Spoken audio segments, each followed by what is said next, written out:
23rd of September 1997 and Pop 001 is making its final approach into Sarajevo International Airport. Tonight's concert will be the 56th on U2's Pop Mart World Tour, but even by the standards of a show that includes the world's largest TV screen and a 40-foot-high mirror ball lemon, tonight's date will be an unusual one.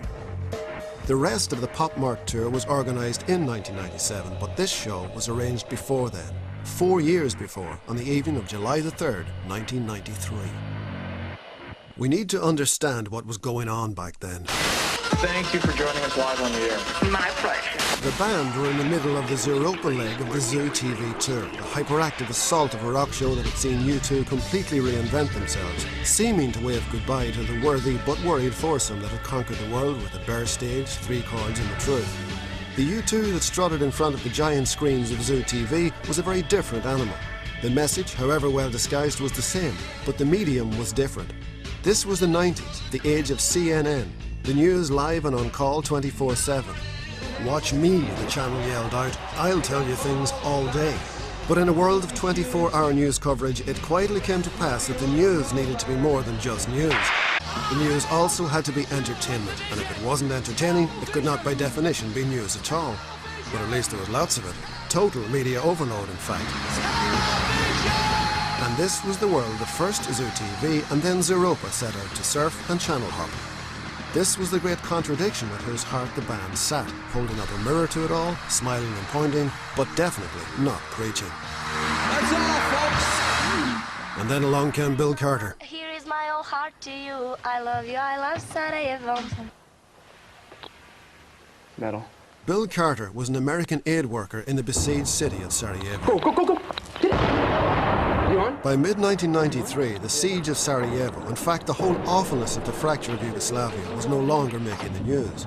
Out of sight, being out of mind, terrible atrocities were happening on a daily basis, while the rest of the world stood idly by. I don't like the looks of this in here. We didn't know about them. How could we care? With no great mission in mind other than to maybe convince the band to tape a message of support to bring back to his Bosnian friends, Bill smuggled himself out of Sarajevo and, far more impressively, into the band's enclosure backstage in Verona. As a result of that short meeting, Zoo TV, the television station that didn't broadcast, got decidedly and uncomfortably real. It's obscene that we have to beam you into a rock and roll show, and that in with our fantasy of Zoo TV, we'll have your reality. None of this had any place in the middle of a rock show, but the band reasoned if they didn't put it there, where would it go? If they didn't show it, who would? The broadcasts from Sarajevo, ordinary people given a voice by Bill and the band, lasted from Bologna through to Wembley, and while the messages were by times moving, Mia cara Mirica, and by times awful, What do you really do for us? Excuse me, I think nothing. they were always awkward and the show always suffered. 2 years ago, we were living like old teenagers, listening to music, going out. We have schools, friends, plans for the future. Now, we have shells, we have screams of children. Our schools are burned down. We'll never see many of our friends. They are gone forever. After 18 months of glorious irony, the critics were delighted to point out that at the first opportunity the band had jumped back up on that soapbox and started to preach. Goodbye, Sarajevo. But it made the news, and the silence was broken.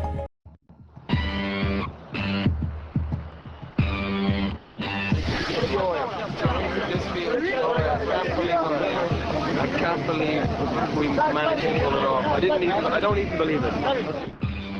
It was, and still is, hard to comprehend how far into the abyss Sarajevo had fallen.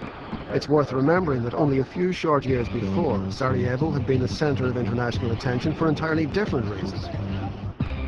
In 1984, Sarajevo had hosted the Winter Olympics. In fact, the catering for the Pop Mart crew was set up in a bullet-riddled building where Torval and Dean and Ravel's Bolero had taken the figure skating gold medal. But that was then. You know, the fact that we can come and put on not just a concert, but the same concert that we put on in Paris, New York and London, I think is maybe a symbol for the people of Sarajevo that things are getting back to normal. One of the stories Bill had passed on that night in Verona had centred around a remarkable event that had taken place in Sarajevo a short time before. In amongst the incoming artillery and sniper fire, the citizens decided, with an audacity that is still staggering, to hold a beauty contest. In the middle of a raging hurricane, they created an eye of calm and then winked it at the world. That beauty pageant would be the centrepiece of and provide the title for Bill Carter's award-winning documentary, Miss Sarajevo. Produced by Bono, the documentary is a timed slice of life from the embattled city at the height of the war, rejoicing in the people's quest for normality and humanity in the most utterly inhuman of surroundings. It's a remarkable piece of work.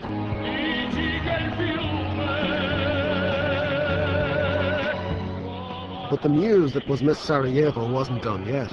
In their post-Zoo TV guise as members of the transient group Passengers, the band, Brian Eno and the maestro Pavarotti presented to the world a truly heartbreaking love song, also called Miss Sarajevo. The song was given its first public airing at Pavarotti's War Child concert in Modena, and the video for the song again drew on the hypnotic imagery of that moment of beauty in a sea of insanity.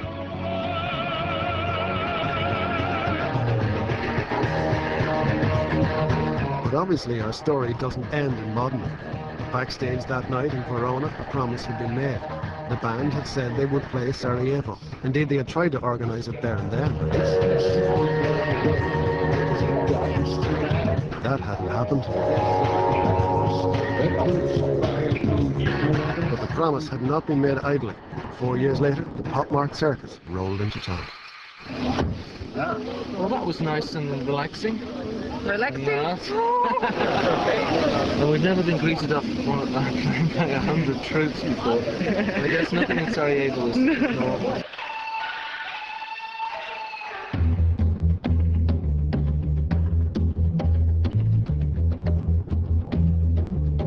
The fact that they want to, to honor a rock band is very mad to me. I mean, I would have thought it's the last thing they'd want. But I mean, we have to do a benefit gig, we have to come here, do a scratch gig. No, they wanted the whole 9 yards. They wanted a 40-foot lemon, they wanted the drive-in movie, they wanted the full Pop-Mart stage. So then we had to figure out how to get all that stuff here.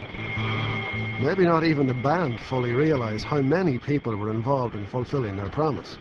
As well as the truckers and riggers and roadies, there was a veritable army made up of promoters, UN workers, politicians, policemen, ordinary Sarajevans, and even soldiers.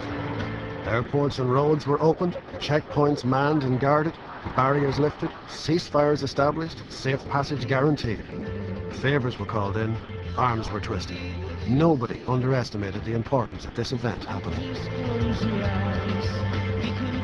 I mean, just to drive through the city, and you can't tell actually what these people have been through. So be careful where you aim, 'cause where you aim, you just might hit. During the war, people had to spend their nights in shelters, listening to,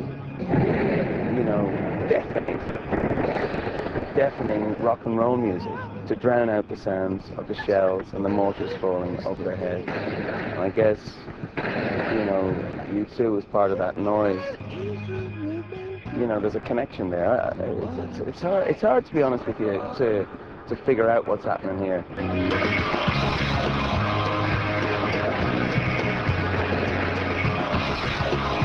Even to talk about it can demean it. Do you remember the songs, Bono? Is there a time for keeping your head down? A time to turn your eyes away? No, you can't. Is there a time? Yeah, it's time for First Communion time. I hope you appreciate what you're seeing here. In the back of a car, driving through the re-emerging city of Sarajevo, flanked on either side by one half of the band that wrote a song about her exploits, sits Ivana Sirovic. Here she comes. Miss Sarajevo. Oh, yeah. The Miss Sarajevo. The girl who played the clown and took her crown. The girl that asked us not to let them kill her. And they're singing Miss Sarajevo. Naturally. DJ Perfume. Travel via al mare.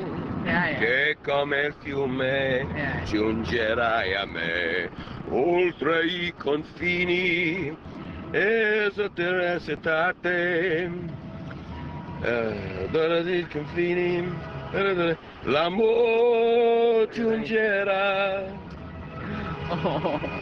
The trams are beautiful, are they Yeah, not? definitely.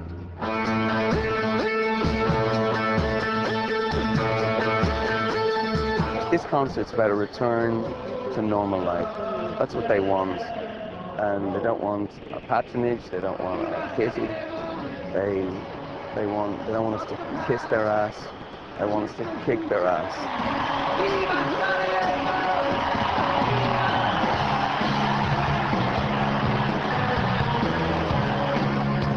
And so on September the 23rd, 1997, U2, Golden Arch, drive-in movie, 40-foot lemon and all, finally got to play Sarajevo. And by request, it wasn't a benefit gig. 45,000 screaming Sarajevans stumped up for the privilege of yelling themselves as hoarse as the vocalist. Actually, they weren't all from Sarajevo. They came from as far afield as Croatia and Serbia, Montenegro and Macedonia, Slovenia and Yugoslavia. Thank you for having us. Thank you for your generosity. But for one night at least, they all came from Sarajevo.